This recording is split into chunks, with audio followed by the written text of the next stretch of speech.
This video is presented by VoiceOver article.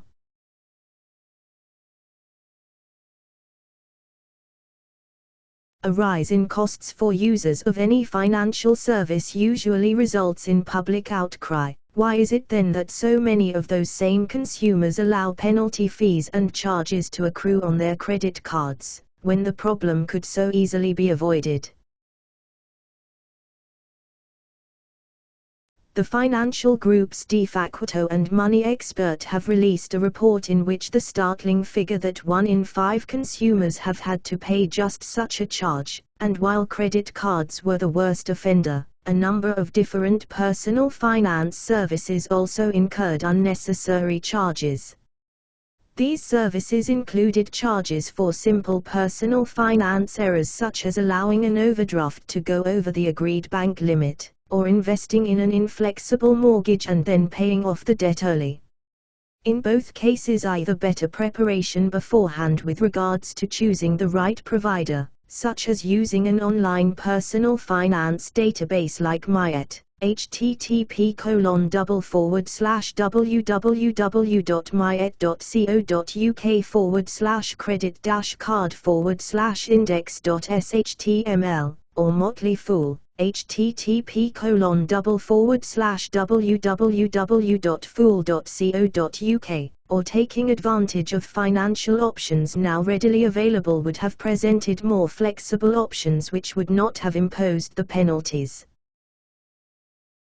To take an example, credit cards allow greater control over your personal cash flow. You can pay now for a product or service even if the funds you use will not be available to you until the following month, at which point you pay off the credit card.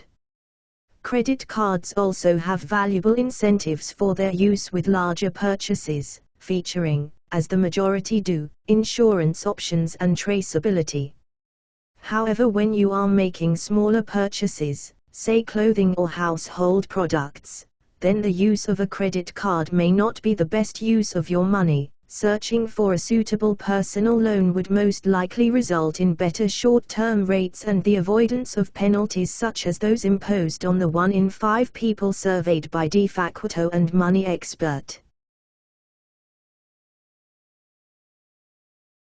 With the survey also producing the result that 1 in 20 consumers faced charges in excess of £100, it would seem that this problem is more than a trifle for a large portion of the UK population, and that while there are a great number of personal finance options available out there, they are very often not used to the advantage of the consumer as they could so easily be with a little research.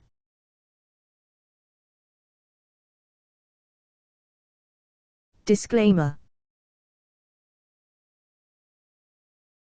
All information contained in this article is for general information purpose only and should not be construed as advice under the Financial Services Act 1986. You are strongly advised to take appropriate professional and legal advice before entering into any binding contracts. This video is presented by VoiceOver article.